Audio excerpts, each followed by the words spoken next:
So now here you can see, good evening everybody.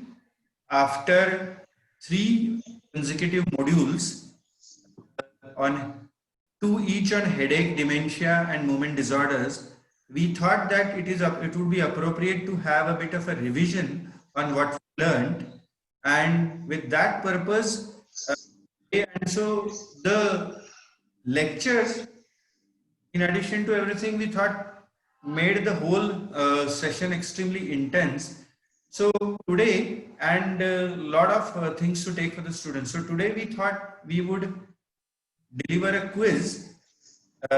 It will revise what you learned in the last couple of modules, the 2 modules which are on headache.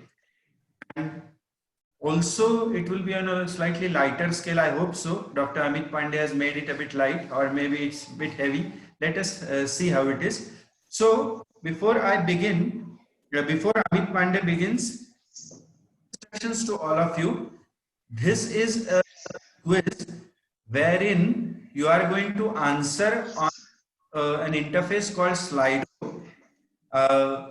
Those of you who have logged in on a laptop, then you will see the presentation on a laptop. In addition to that, you need to open Slido on mobile, either through your Google Chrome browser, or you can download the Slido app, and you have to see the question on the laptop and answer on the mobile on the Slido. If you are only watching on mobile, then you will have to alternate between the browser of the Zoom and the browser of the Slido. So in the next few minutes, we are going to begin. So get ready with the technical requirements to the quiz.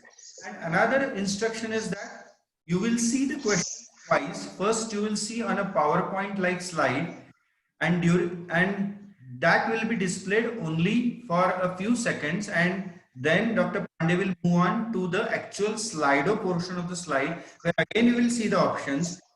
Before he goes on to Slido, you will see an instruction called get ready, and then the Slido will display the same options, and as soon as the Slido does that, there will be a horizontal bar which under the question which you will find sliding. You have to start voting then and there, and your votes will be taken, and then once that time frame is finished, which will be around 20 to 30 seconds, and then onwards, Dr. Pandey will give an explanation on the question as to why it was important, the right answers and the wrong answers, and that's the way it runs.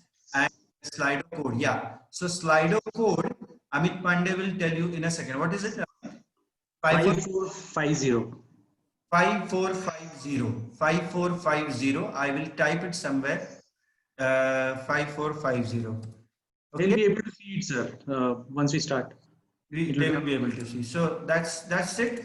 I think that's all what I wanted to say. And on Thursday, we are going to have clinical aspects, couple of signs, movements, and limits, and that will be followed by a quiz on cerebellum Susvirkar. So you long for that as well. But now, as of now, I will request Dr. Amit Pandey to begin his quiz. So off to you, Amit. Okay. Thank you so much, sir. Good evening, all of you. I would like to thank the fine forum, especially Dr. Pujari sir, Kothari sir, as well as Zubairkar sir, who have helped me prepare this quiz. So this quiz is just a revision, as sir has said, about the headache module. So we start quickly. I'll share the screen.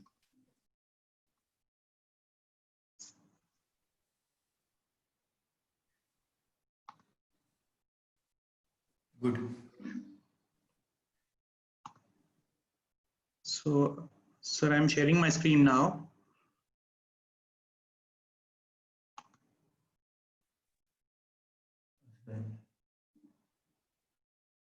You can see my screen, right? Yeah. You'll see my screen? Yes, it's coming. Yeah, we can see. Yes. Okay. So you will have to put it in full screen mode, I believe. This is yeah. Okay. Perfect. You can see this? Yes. So yes, so the code for the Slido is 5450. And you can see this code over here. So we'll start with the quiz. So as sir has already told, the PPT slide would be shown first, and after that the Slido slide would start. So we'll start with a dummy question first. First of all, let me give a disclaimer that the answers are the best preferred options backed with data. Opinions may differ in practice, and pardon me for my mistakes because this is the first time I'm conducting a quiz. Suggestions are always welcome. So without further ado, we'll start with a dummy question. So on Slido, you have to just type what is the most common type of headache that a neurologist has. So this is an open response question. I just want you to type what is the most common type of headache that a neurologist has. So as you type, you will see you have to type on migraine, tension type headache. We all neurologists believe that we have migraine first of all the headaches, never the other types. Yes, so we are ready and I think we are good to go. So with this, we will start our first question if everybody's done. Yes, we have got the answer of migraine. Yeah, we'll move on to the next question. So be ready. The first question will be shown in the form of the PPT slide first. So question 1, which of the following statements is false about spontaneous intracranial hypotension? First, it's commonly seen in patients with hypermobile joint disorders. Postdural puncture hypotension is a SIH. It is associated with osteophytes, spurs, and meningeal diverticula. Can be seen in long-standing secondary intracranial hypertension. So you're ready to join the quiz? These all people have joined. And your time starts now. These are your options. So you have to vote now. You can select any of the options and on your Slido app. So which of the following statements is false?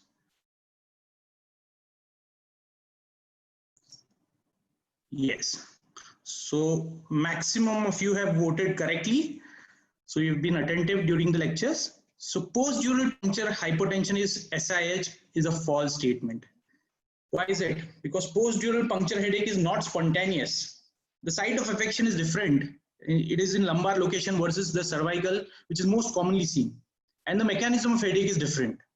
There is change in the craniospinal elasticity and increased lumbar compliance relative to intracranial compliance that causes acute intracranial venodilation in upright position. This is the thing that causes headache. Okay, so hope many of you have got this correct and we move on to the next question. So which monoclonal antibody is fully human? The first one is eptinezumab, adalimumab, fremanezumab, or galcanezumab. The slide comes up. Get ready for it. So which monoclonal antibody is fully human?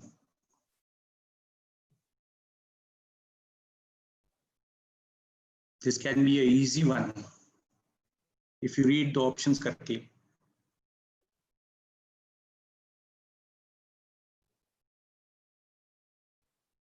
So wow, it was a easy one. So adalimumab. So you've got the right option.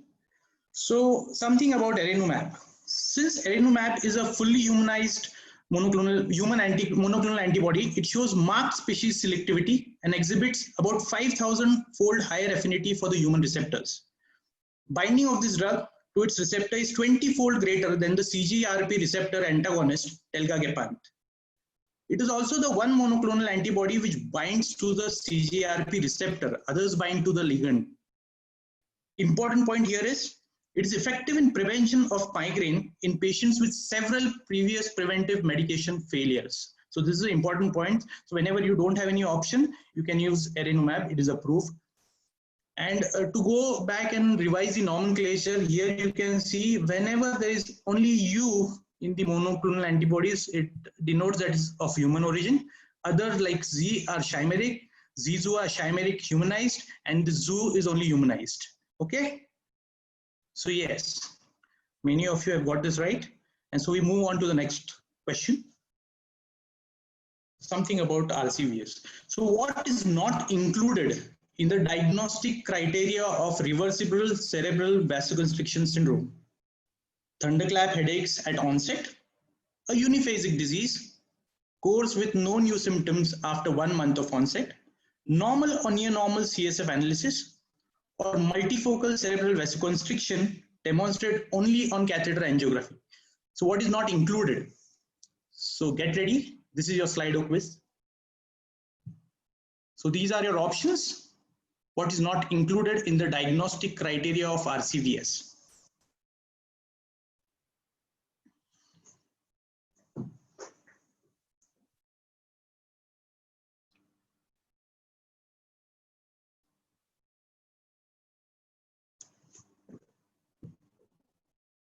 Wow. So you all have 73% of you have got the right answer. It is multifocal cerebral vasoconstriction. So this is the diagnostic criteria for reversible cerebral vasoconstriction syndrome. Patient needs to have acute and severe headache, which is often thunderclap, with or without focal deficits or seizures. It is uniphasic in course without new symptoms more than 1 month after clinical onset. This is your answer. Segmental vasoconstriction of cerebral arteries should be shown by indirect, that is magnetic resonance or CT, or direct catheter angiography. It is not only dependent on the diagnosis by direct catheter angiography. There should be no evidence of aneurysmal subarachnoid hemorrhage, near or near normal CSF, and complete or substantial normalization of artery shown by follow-up with indirect or direct angiography within 12 weeks of clinical onset. So you can read this article by Anne Ducros from Lancet Neurology, solve your queries and read more about RCVS. Moving on to the next question, question number 4. So serotonin during migraine attack is released by which of the following? Is it platelets, the periaqueductal gray matter, both of the above, or none of the above? So this is your Slido slide. Get ready to vote on your mobile phones. So serotonin during migraine attack is released by which of the following?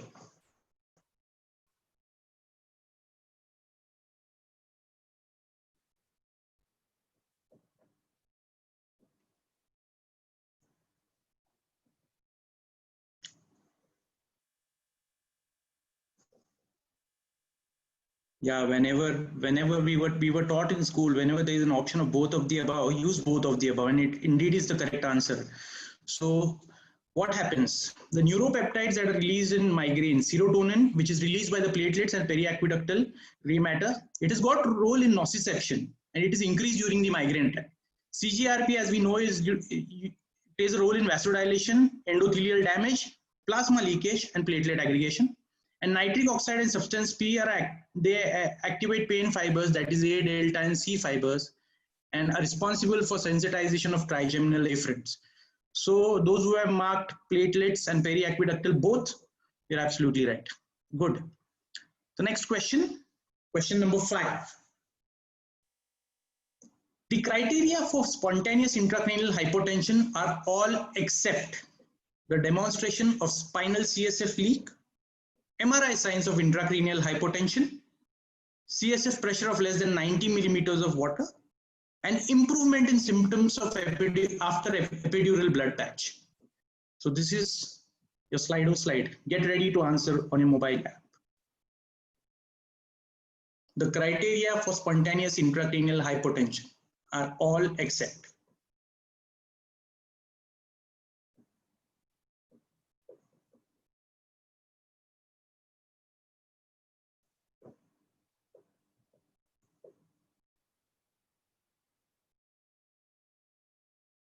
Good. 65% of you have answered it correctly. It indeed is not less than 90. The answer is the diagnostic criteria involves low opening pressure less than 60 millimeters of water. So you need to demonstrate a CSF leak There should be cranial MRI, changes of intracranial hypotension, a subdural fluid collection, enhancement of pachymeninges or sagging of the brain, and presence of at least one of the following, that is low opening pressure, spinal meningeal diverticulum, or improvement of symptom after epidural blood patching, or the presence of all of the following, or at least two if typical orthostatic headaches are present, a low opening pressure, spinal meningeal symptoms, and improvement of symptoms after epidural blood patching. Good. Moving on. Question number 6. So what is the duration for episode of cluster headaches? 1. Is it 15 seconds to 180 minutes? Is it 15 seconds to 15 minutes? 4 hours to 72 hours? Or 72 hours to 7 days? Your Slido side is up. Start voting.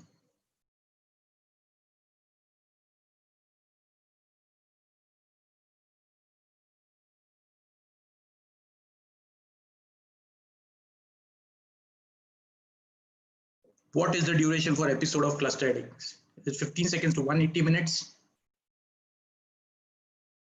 Good. Everybody's reading a lot. So 86% of you have answered correctly. So differential diagnosis of short-lasting headaches. You can clearly see that cluster headaches last from 15 to 180 minutes. Trigeminal neuralgia is the shortest duration, less than 1 second. And others like paroxysmal hemicrania lie somewhere between 2 to 45 minutes. SUMC lies between 15 to 120 seconds. And a hypnic headache lies for 15 to 30 minutes. So longest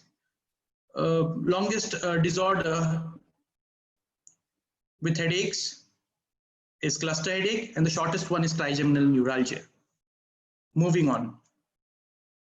Question 7. Familial hemiplegic migraine type 1 is caused due to mutation of which gene? Is the gene ATP1A2 located on 1q, SCN1A located on 2q, CACNA1A gene located on 19, or ENOCH3 gene located on chromosome 90. Be ready with your mobile phones. Here you go.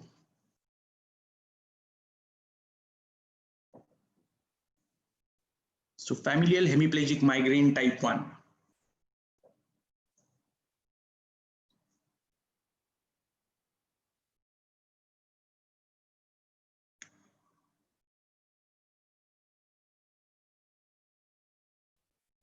Yeah, absolutely right.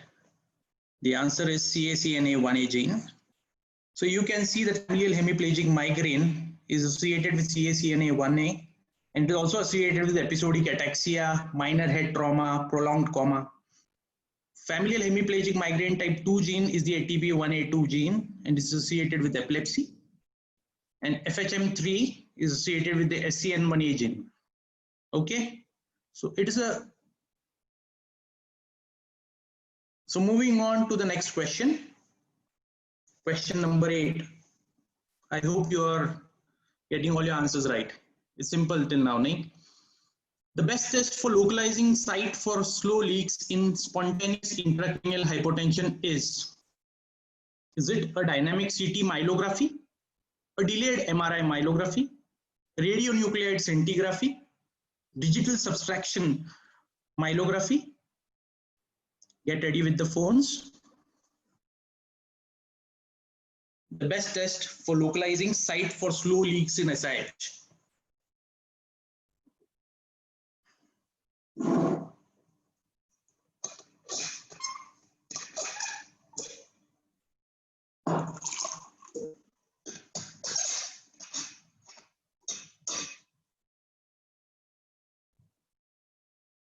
Whoa, we have got a mixed response, but yes, majority have got it right. It is delayed MRI myelography. So you have to remember this algorithm. This is taken from the Continuum 2015 headache. Whenever you suspect a CSF leak, you need a head MRI, contrast enhancement, and a spinal MRI. If it is positive, you do a lumbar epidural blood patch, no or adequate relief, repeat the EPB at lumbar or bilevel, do a CT myelography and identify the site of leak. If it is identified, then do a targeted epidural blood patch. For a rapid flow leak, you need to do a dynamic CT myelography or its variants, that is the digital subtraction myelography. For slow flow leaks, you need a delayed CT myelography and or gadolinium myelography, that is delayed MRI myelography. Okay, so whenever the MRI and spinal head MRI and spinal MRI are negative, they should, and if your clinical index of suspicion is high, you do a radioisotope cysternography to locate the site of the leak. It only gives you a rough idea, and if it is positive, repeat this procedure. Okay, so I hope this solves your query. For slow flow leaks, do a gadolinium myelography, delayed. Next question. So migraine is a risk factor for which of the following pregnancy associated conditions? Is it oligohydramnios, pituitary apoplexy, placenta accreta, preeclampsia, or premature rupture of membranes? Be ready.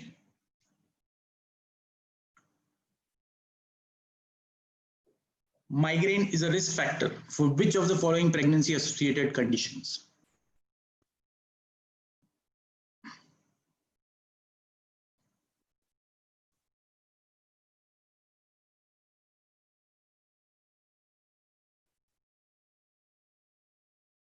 Wow. So 56% of you have got it right. It is preeclampsia. So this is from the up-to-date migraine and pregnancy outcome. So studies evaluating pregnancy outcome in migraineurs generally conclude that migraines treated or untreated are associated with an increased prevalence of hypertensive disorders of pregnancy. So miscarriage, preterm delivery and low birth weight were modestly increased, and there was no increase in growth restriction or congenital anomalies. So of note, women with migraines had higher preconception levels of hypertension, depression and asthma. So what migraine, what outcome it has on pregnancy is that the females become hypertensive or suffer from preeclampsia and eclampsia. So remember this. Okay, moving on. Next question. Which are the common phenotypes in new daily persistent headaches? Are they chronic migraine phenotypes, chronic tension types? There is no specific phenotype, or both chronic migraine and chronic tension type headaches are seen in new daily persistent headaches. Be ready with your Slido app. Your question goes live now. The time starts now.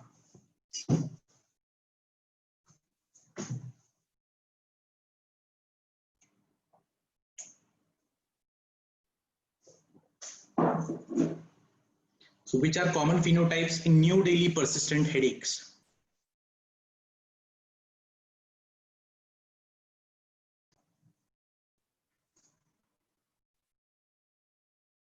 Good. Both chronic migraine and chronic TTH. Yes.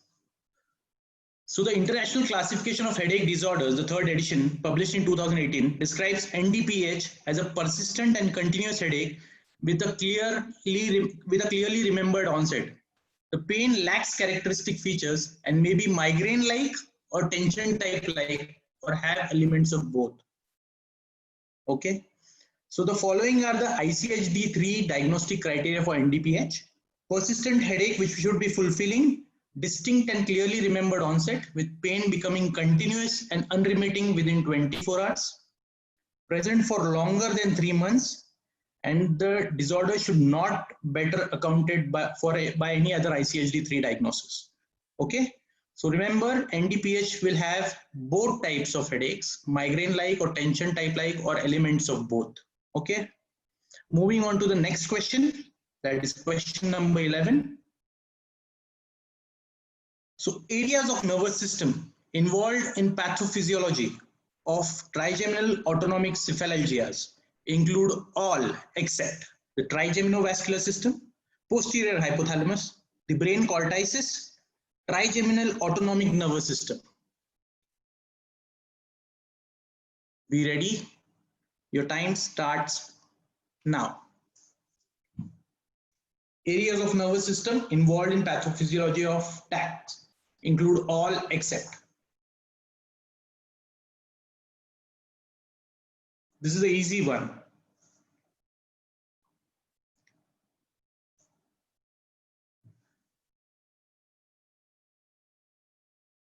Good.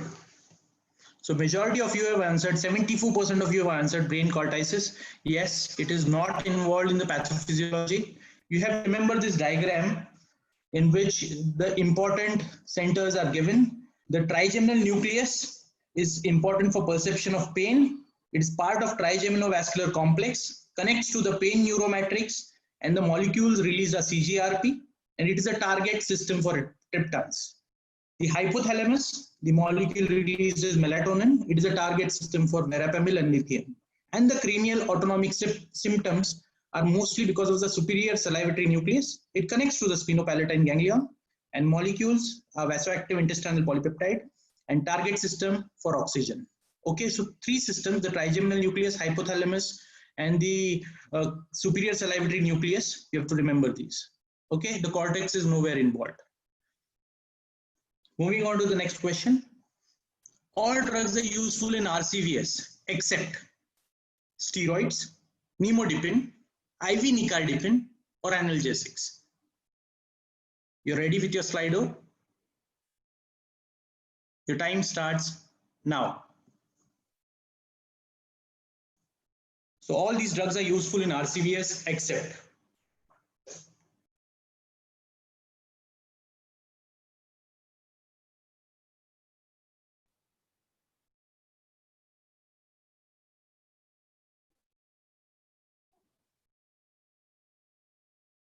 Oh, very good. Majority of you answered correctly. Steroids. So glucocorticoid associated worsening in RCVS. So majority of studies have found that glucocorticoid treatment proved to be an independent predictor of clinical imaging and angiographic worsening and poor outcome. There were no significant differences in the baseline brain lesions and angiographic abnormalities between glucocorticoid treated and untreated patients. So whenever patients with RCVS are at risk of worsening, they can be identified on the basis of baseline features, and iatrogenic factors such as glucocorticoid exposure may contribute to their worsening. So glucocorticoids are not used in the treatment of RCVS. Good job. Moving on to the next question. Which ergot preparation has American Headache Society level A recommendation for acute treatment? I repeat, which ergot preparation has American Headache Society level A recommendation for acute treatment? Is it IV or IM dihydroergotamine 1 milligram, subcutaneous dihydroergotamine 1 milligram, intranasal dihydroergotamine 2 milligrams, ergotamine tablets 1 to 2 milligram? So get ready, use your app, answer now. These are your 4 options.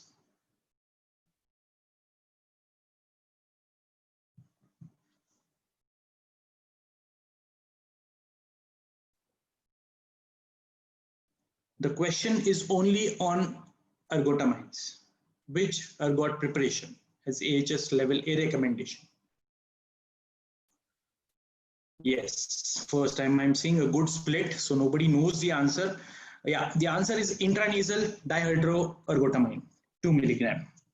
So it is approved by the American Headache Society as level A evidence. The subcutaneous IV and IM forms are level B. So recommendation for use in episodic migraine is moderate, according to the Canadian Headache Society.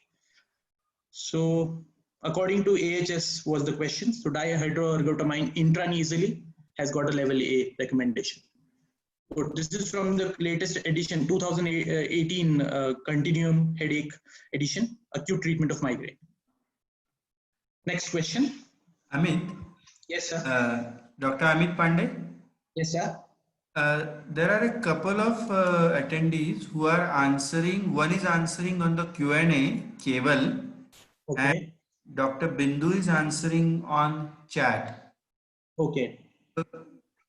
So Dr. Bindu and Dr. Keval, you have to open Slido on your mobile and key in the 5450 code and then answer on Slido. Okay. So neither on Q&A nor on chat. I think you can carry on. Okay, sir. So question number 14. Dose and duration of indomethacin trial considering alternative diagnosis in paroxysmal hemicrania is. So you have, how long can you give indomethacin, for what dose and how long? This is the question. Dose and duration of indomethacin trial considering alternative diagnosis is it 75 milligram 3 times a day for 2 weeks, 75 milligram 3 times a day for 6 weeks, 25 milligram 3 times a day for 2 weeks, or 25 milligram 3 times a day for 6 weeks. So you have to choose your best response. Get ready with your Slido app. Keval, Dr. Keval and Dr. Bindu. 5450 is the code. Yes, your time starts now. How long would you want to continue indomethacin to consider alternative diagnosis in paroxysmal hemicrania?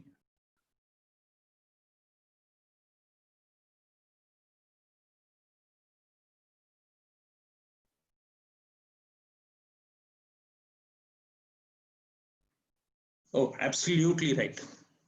Absolutely right. 31% have got it wrong. 50% have got it right. So yes. So it shares features with TACs. Management starts with an indomethacin trial, and by definition, patients with hemicrania continua should have a dramatic response. Indomethacin treatment is the same as that mentioned above for paroxysmal hemicrania, with a trial up to 75 milligram 3 times a day for 1 to 2 weeks with use of gastroprotective agents. Okay. You also need to note this: remissions have been reported in hemicrania continua, and withdrawal of indomethacin should be considered every 6 months. If the symptoms are to return, they will generally reappear 12 hours to 2 weeks after indomethacin is stopped. So whatever holds true for hemicrania continua holds true for paroxysmal hemicrania. You need to continue it for 75 milligram 3 times a day for 1 to 2 weeks, and then give up and consider alternative diagnosis if the patient's pain does not subside. Okay. The classical feature of these disorders, hemicrania continua and paroxysmal hemicrania, is it's completely responsive to indomethacin. I hope you've got this. Moving on to the next question. Which of the following is the best line of management for a 30-year-old obese lady with this perimetry finding? See in the next slide, but no headache, vomiting, or diplopia. No headache, vomiting, or diplopia. So this is the perimetry. So if you have seen the perimetry, I'll go back. So which of the following is the best line of management for this lady who has got these perimetry findings but no headache, no vomiting, or diplopia? Is it serial CSF drainage? Is this medical management and dietary therapy only? Shunt surgery? Optic nerve sheath fenestration? Your time starts now.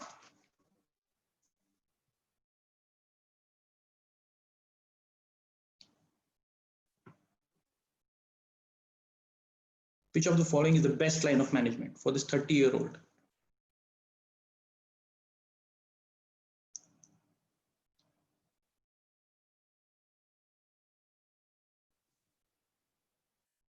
Absolutely.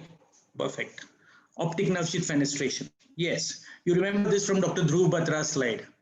How to choose the best surgical option. If there is papilledema and vision loss, which this female has, without other symptoms, no headache, no diplopia, no nausea, no vomiting, and there are signs of increased intracranial pressure, then choose optic nerve sheath fenestration.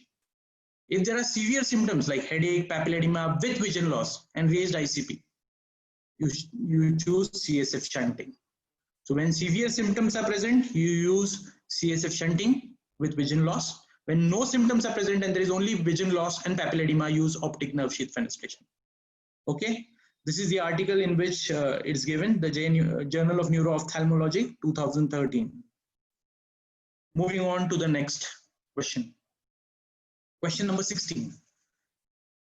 According to the neurogenic theory of migraine, cortical spreading depression is initiated by which mechanisms? according to the neurogenic theory. Cortical spreading depression is initiated by which mechanisms? Is it focal energy alterations, spontaneous depolarization, neuronal hyperexcitability, loss of gating on NMDA receptor? Okay, get ready on the Slido. Your time starts now.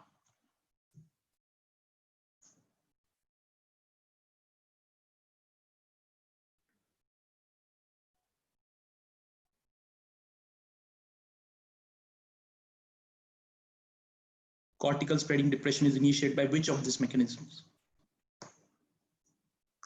This is a difficult one. Good, everybody thinks that it is spontaneous depolarization, and I am actually happy that you have got it wrong. So the answer is focal energy alterations. This is from Dr.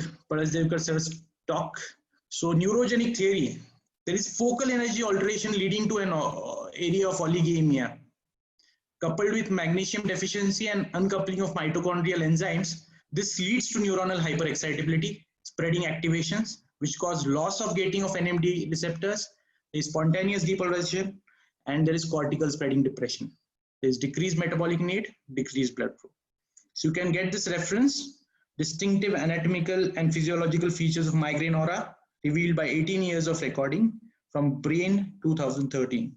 So focal energy alterations lead to oligoemia, and this is the initiation for CSD, that is cortical spreading depression. I'm sorry. Okay, moving ahead. Question 17. All is false about epidural blood patch, except the response to epidural blood patch is not a diagnostic criteria for SIH. It is a sure shot technique with 95% success rate. Blood has to be injected at the site of leak. Giving acetazolamide before procedure may allow you to infuse more volume of blood intrathecally. I repeat the question. All is false about epidural blood patch, except. Here we go. Your time starts now. So what is false about epidural blood patch, except?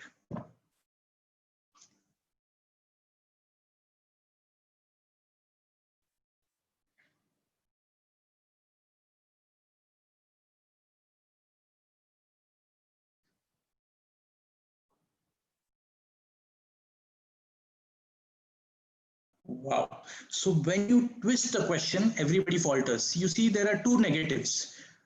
All is false except. False except means what is true. So what should be true in this? The true answer is giving acetazolamide before procedure may allow you to infuse more volume of blood intrathecally. Okay. So you know that the low opening pressure of 60 millimeters, spinal meningeal diaverticulum, improvement of symptom after epidural blood patching is the criteria, and MRI signs need to be present. But the success rate of EPB is only 30%. It has to be repeated 3 to 4 times. And it may be done in lumbar region, and then you put the patient in a Trendelenburg position. And relief of headaches is diagnostic. So it is not a sure shot technique. It has to be repeated many times. And it is not to be given at the site of the leak. You can give it in the lumbar region and give the position accordingly. Okay? Hope this solves the doubt. Identify the false statement in this next question, question number 18. Which is the false statement? Frovatriptan has longest half-life time about 24 hours. Combinations of triptan with NSAIDs are better than triptans alone. Sumatriptan can be safely given in patients with MI and stroke. Maximum dose of rizatriptan when given with beta blockers is 5 mg. So which of these is false? Your time will start now. So you need to identify the false statement. Read frovatriptan has longest half-life time of about 24 hours.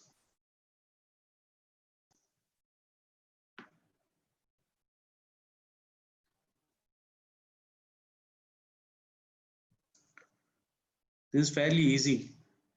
Yeah, I knew it is very easy. So sumatriptan can be given safely in patients with MI and stroke is completely false. So these are practice guideline updates from the acute treatment of migraine in children, adolescents, and the old age people. So according to FDA, triptans are contraindicated in patients with history of cardiovascular disease, including stroke, transient ischemic attacks, myocardial infarction, peripheral vascular disease, ischemic bowel disease, coronary vasospasm, and Brinsmetal's angina. Triptans are also contraindicated in patients with cardiac accessory conduction pathway disorders like the WPW syndrome. So, okay. So level A recommendation, clinicians must not prescribe triptans to those with a history of ischemic vascular disease or accessory conduction pathways. Okay. As is the using of triptans may aggravate these conditions and increase the morbidity and mortality. So I hope you got it right, all of you. Question number 19. A 63-year-old woman has no comorbid illness and has got a peculiar history of being awakened by a gunshot-like sound at night. There is no actual headache and no focal neurology. Examination is normal. What is the mutation responsible for this condition? Is it CACNA1A, CHRNA2, CLCN1, GABRG1, or SCN4A? First, you need to know what is this condition. Then you will be able to answer this. So 63-year-old women, no comorbid illness, awakened by a gunshot-like sound. So your options will be displayed now. Go on your Slido and click the right option. Women with no comorbid illness, 6-month history of being awakened by gunshot-like sound. This is very, very transient. The examination is normal.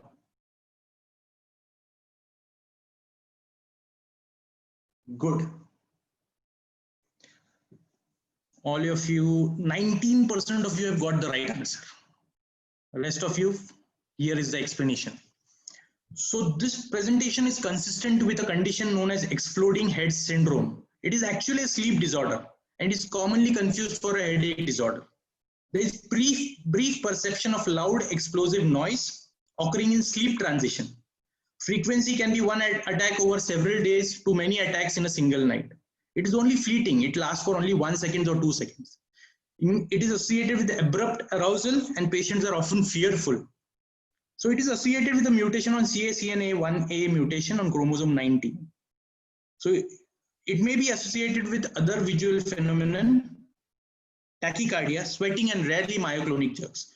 It is a self-limiting condition, may go away on its own. It doesn't need any specific treatment. Okay, we go with the next question.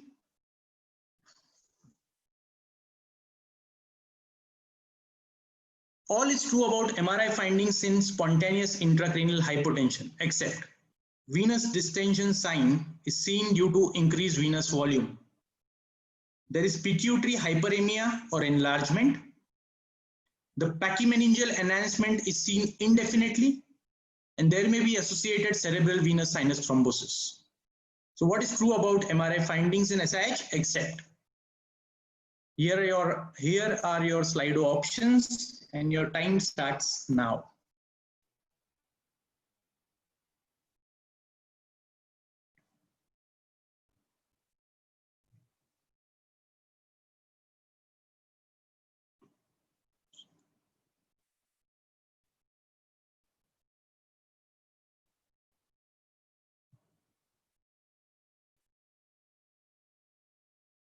Good, a split, but the majority of you have got it right.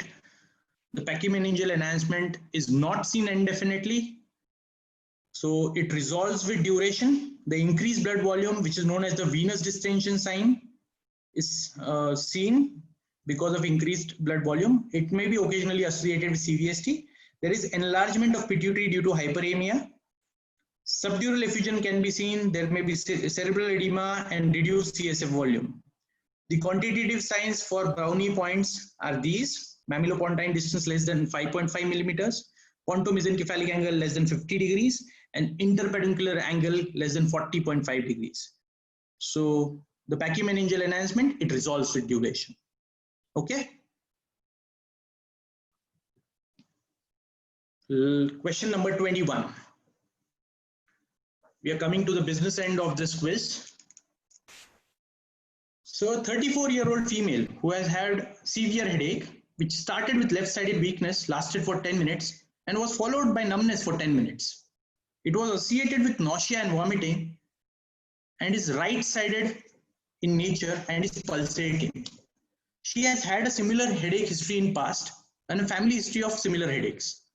What is the appropriate drug of choice for her acute headache? So a female with left-sided weakness for 10 minutes, followed by numbness for 10 minutes, nausea, vomiting, family history, and right-sided headache. The appropriate drug of choice for her acute headache. So is it sumatriptan, ibuprofen, lamotrigine, rizatriptan, or dihydroergotamine? So which of these would you give her?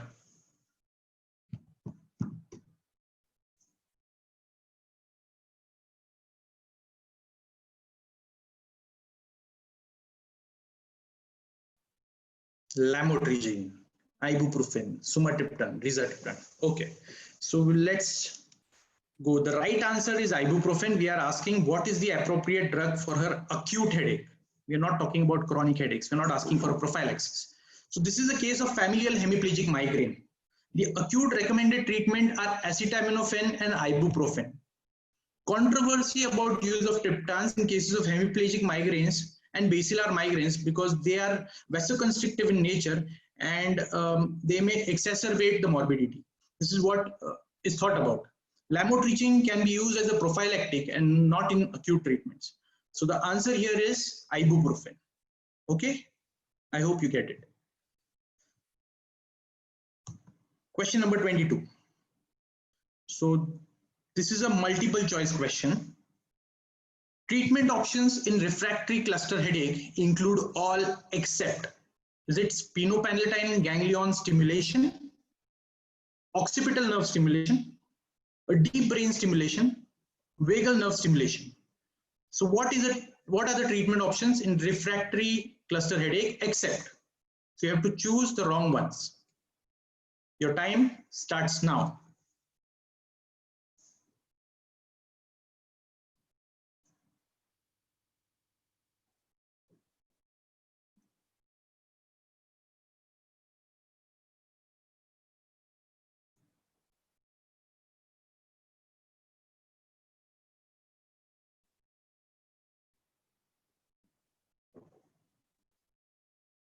So yes, both deep brain stimulation and vagal nerve stimulation are not approved. In fact, deep brain stimulation is associated with unfavorable responses in cases of treatment of refractory cluster headaches. So spinopandletine ganglion stimulation has got level B. Occipital nerve stimulation is used. It's not got unfavorable responses, but hypothalamic deep brain stimulation is unfavorable, and VNS or vagal nerve stimulation has never been tried. Okay, so spinopandletine ganglion has got a level B. Moving ahead. Which statement is false regarding pregnancy with migraine? Acetaminophen during pregnancy is associated with ADHD in children. Metoclopramide and sumatriptan are safe. Triptans cause increased risk of preeclampsia. And NSAIDs are safe in the first and third trimester. So which of this statement is false? Okay. You can go on the Slido app and start voting now. Which is the false statement?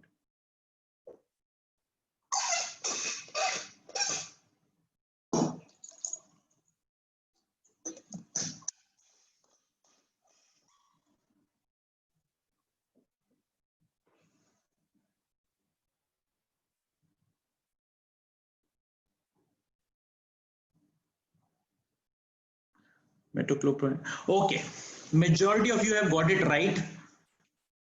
I'll just explain it to you. So drug of choice is always acetaminophen in cases of pregnancy and migraine. If headache is not relieved, can combine metoclopramide and caffeine. Caffeine up to 200 milligram is devoid of any adverse effects in pregnancy. So acetaminophen is the drug of choice. Second line options are NSAIDs and aspirin, but use in the first trimester may lead to associated with congenital anomalies. In the last trimester, it may close the ductus arteriosus, causing pulmonary hypertension and oligohydramnios. The third tier options are opioids, but long-term use is ill-advised in view of addiction potential, withdrawal, nausea, vomiting, constipation, and risk of CNS malformations. Triptans may decrease fetal cerebral blood flow and cause uteroplacental insufficiency. So that's why the option of using NSAIDs in first and third trimester being safe is wrong. It cannot be used in first and third trimester. Okay, moving ahead. What is the advantage of lasmiditan over triptans? It is safe in what? Is it safe in liver disease, renal disease, vascular disease, or cardiac failures? The advantage of lasmiditan over triptans. In which of the following is it safe? Here are your options, and your time starts now. It is lasmiditan,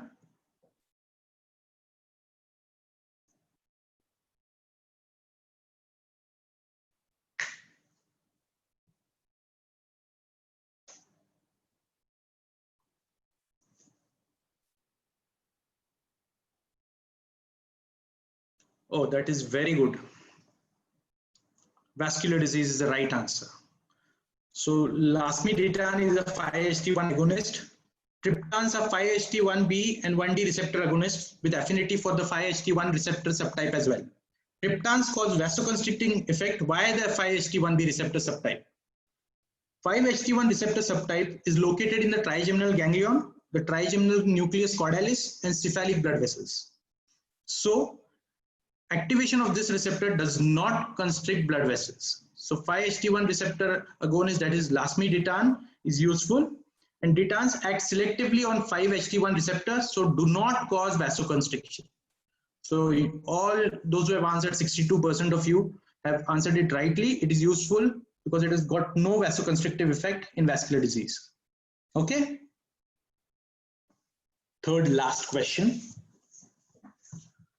Reversible cerebral vasoconstriction syndrome is associated with which of the following condition? Is it associated with the vasoactive drugs, postpartum state, migraine, none of the above, or all of the above? It's a fairly straightforward question, easy question. So use your app and vote now.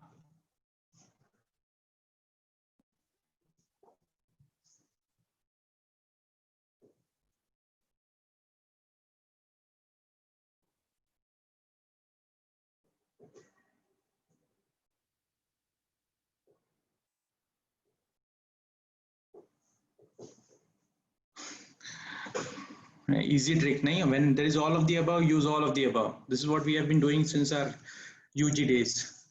So yes, absolutely right, all of the above. These are various conditions in which RCVS is seen. It is seen in pregnancy when there are changes in estrogen progesterone levels, eclampsia, pre-eclampsia, ovarian stimulation. It is seen with headache disorders, primary thunderclap headaches, primary cough headaches. When vasoconstrictive agents are used, the anti-migraine agents, blood products, when there is RBC transfusions, cough and cold suppressants, antidepressants, illicit drug uses of cocaine, ecstasy, marijuana, and LSDs, chemotherapic agents like tacrolimus and cyclophosphamide. It is also associated with tumors, carcinoids, paragangliomas, pheochromocytomas, and hypercalcemias, porphyrias. It is occasionally seen with vascular diseases like the CVST, cervical artery dissection, neurosurgical manipulation of intracerebral arteries, spinal subdural hematomas, and so on and so forth. So you have to remember when it is associated with changes in estrogen progesterone levels, headache disorders, vasoconstrictive agents, tumors, metabolic, environmental exposure, and vascular causes. Okay, good. The second last question for the quiz. the Gepant, which is US FDA approved for treatment in acute migraine, is Olcigepant, Telcigepant, Ubrogepant, Atogepant. The Gepant, which is US FDA approved for acute migraine, is which one of the following? Go on your voting pads and start voting.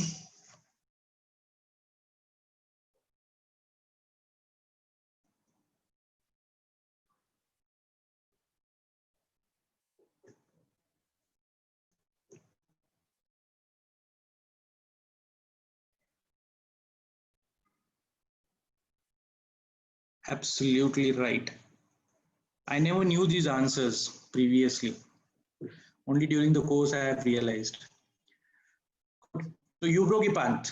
The Gepant, which is US FDA approved for acute treatment, is Ubrogepant. It is orally used, has got no liver toxicity. It achieved first and second trials, and 50 to 100 milligram can be given. The others, Olcigepant, it was IV, short half-life. It was the first one which was used, and it has been discontinued. The Telcigepant, which is also oral but has got liver toxicity, and so it is discontinued. The Atogepant trial is going on. It is used as a prophylactic. It is in phase 3. The other drug, which is Rimegepant, is the other one FDA approved for acute migraine at the dose of 75 milligram. Its trial as a prophylactic drug is ongoing. So your answer is Ubrogepant, which 61% of you have answered correctly. Good. Gearing up for the last question of the day. Name this sign on the MRI. You can see this. Is it the lambda sign, the delta sign, the venous distension sign, or the Eiffel Tower sign? So name this sign on the MRI. Get ready on your Slido for the last question of this day.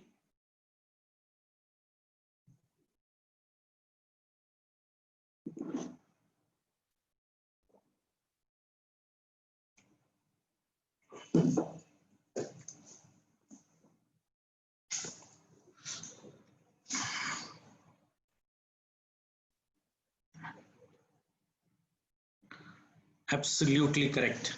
So it is Eiffel Tower sign, is Eiffel Tower lighted at night actually.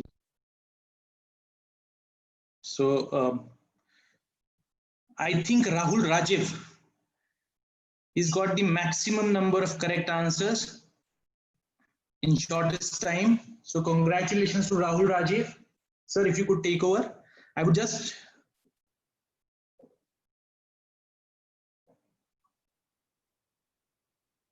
second is Dhananjay, who's done absolutely well, 22 out of 27. Vikram has got 21 out of 27. So this is absolutely well done, guys. You people have attended the headache modules well. Absolutely brilliant to know. So about this lambda sign, it is seen on images, T1 post contrast images. There is reactivation of, it is classically seen in reactivation of idiopathic hypertrophic pachymeningitis. There is involvement of the FARCs and tentorium with thickened dura, and the differential diagnosis could be anything between an infective, inflammatory, or neoplastic.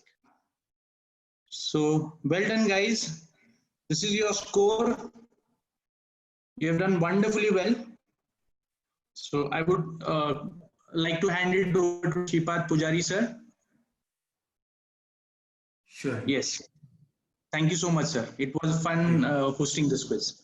Great, great. I think, thank you very much. It was full of information, and I think the whole purpose, I see one or two requests here from the chat or the question and answer session. And there was a request that we should have more of the lectures. And yes, that is exactly what our purpose is, to get you prepared for the theory exams. And then we have Thursdays where we are trying to, teach you about practicals as well. And we appreciate that to take on more and more from the preparations that we do. There are a few purposes why we put in the quiz. One is to, yes, like Dr. Kothari has written in the chat, to get us revised for what we read and what we have learned. Number two, by question answers, we learn what all we've retained and what all we need to, it got skipped and what we need to relearn again. And a little bit of break from intense set of 4 lectures, our past 6 modules. We as a committee will talk to each other and discuss amongst ourselves how we are going to run the show in the next few sessions. You all found this quiz mind stimulating and helpful, and gave us an opportunity to assess yourself. That's what I wanted to say. I will to say a few words on today's session. I think very well done, Shripad and Amit, both of you. So what we'll do is next time we will have a brief survey from all of you students who are attending to understand your feedback, what you want, what you don't like, what you want more, what you want less, etc. And Shripad is very responsive. He will correct and give you exactly what you want. So we will make one Slido poll. It can be, you can answer it offline also. You don't have to answer it in the same time or whatever. And we'll send you that link on the students link. You can answer all your questions. We'll analyze that and then continue the work. As you understand, all this is new. We are all doing this for the first time. So we also don't know what you need, what you want. We are learning and we are willing to change and improve and give exactly what you want. Yes. So I think this was very well done, Amit, and great work, Shripad. Huh? Yes, Thank you, sir. so much. Thank you, Amit. Well done. Really, this really went well, and you taught very well. Thank you. So the idea is we are just giving lectures, but what about understanding, whether you are understanding, whether you are getting. So this is an incentive, and soon we hope that we will start giving, if not a certificate has no meaning, but some sort of prize or incentive to the guy who gets the first 3 persons who get good answers or the best answers. So we will start having that from next time. So you can listen more intently to the talks and revise them and be ready for them. So these are mini exams, and we will try to incorporate some small prize. I don't know what that can be. Not just a tap on your back will give you something. So Yes. And I hope you receive a prize in the end by passing the exams in flying colors. That will be the return gift for us. Yes. No. I beg to differ. We don't want them to just pass exam. We don't. We want them to be good neurologists when they go to practice. Huh? Agree. So this is to prepare you for the exams, one, but also to make you better neurologists. Agreed. Okay. Thank you. Thank you so very much.